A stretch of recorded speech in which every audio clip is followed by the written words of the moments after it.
Olá, professora. Nesse trabalho 5 a gente vai falar sobre a incidência oblíqua de ondas planas sobre interfaces planas. Começando falando do que se trata, a incidência de uma onda é chamada oblíqua quando o ângulo de propagação dessa onda em relação ao plano de incidência ele é diferente de zero. E a gente pode dividir essa incidência oblíqua em dois tipos. A incidência externa, quando o ε1 é menor que o ε2, e a incidência interna, quando o ε1 é maior que o ε2. Então, nessas condições, os campos elétricos e magnéticos eles podem estar orientados em quaisquer direção, e isso acaba dificultando a análise do problema. Para evitar esse problema, a gente pode decompor o campo em duas componentes, sendo uma perpendicular ao plano de incidência e outra paralela ao plano de incidência. Para que as equações dos coeficientes sejam verdadeiras, os ângulos de incidência e reflexão têm que respeitar a lei de Snell. Então, aplicando todas as equações dos campos nas regiões de fronteira, obtemos os coeficientes de transmissão e reflexão para a polarização perpendicular, como está no slide. Já a polarização paralela ocorre de forma semelhante, e as equações de campo aplicadas às leis de Snell resultam nos coeficientes mostrados. Quando observamos o comportamento da variação dos coeficientes com relação ao ângulo de incidência, a gente percebe que dois valores se destacam. São eles: o ângulo de Brewster, que é aquele que resulta em reflexão zero para a polarização paralela, e o ângulo crítico é aquele que marca o início da reflexão total. A partir dele, o coeficiente de reflexão é sempre 1. Boa noite, professora Úrsula.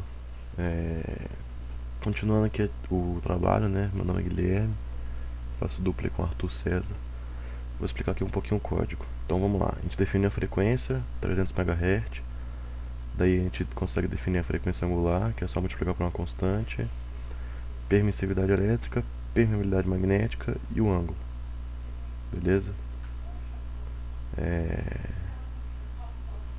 Beleza. Vai variar de ponto 1 em ponto 1 até 90 graus. Aí que a gente vai definir agora permeabilidade magnética e permissividade elétrica dos meios 1 e do meio 2. Beleza? E o número de onda dos dois meios. Beleza. Aqui a gente está calculando a impedância do nada, do meio 1, do meio 2.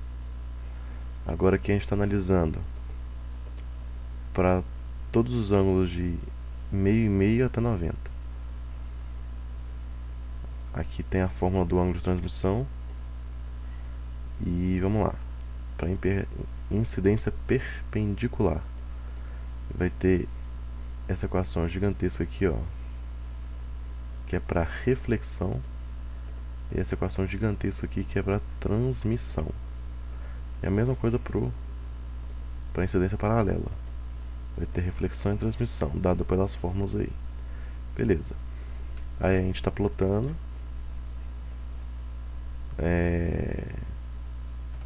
a cada variação do ângulo θ, né?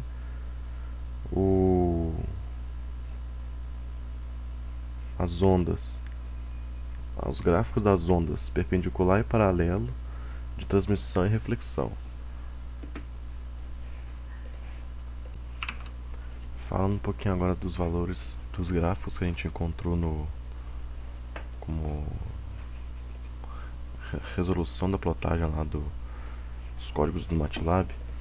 A gente vai ter aqui esse primeiro caso que se refere à incidência externa, analisando os coeficientes de reflexão, o módulo e a fase deles. A gente consegue perceber nitidamente que o ângulo de Brewster, que é quando o módulo do coeficiente de reflexão vai a zero, é de aproximadamente 65 graus, e que a fase varia de sentido, né? de 0 até 180 graus, ou seja, começa a ir para o lado oposto, ou seja, indicando a reflexão, né?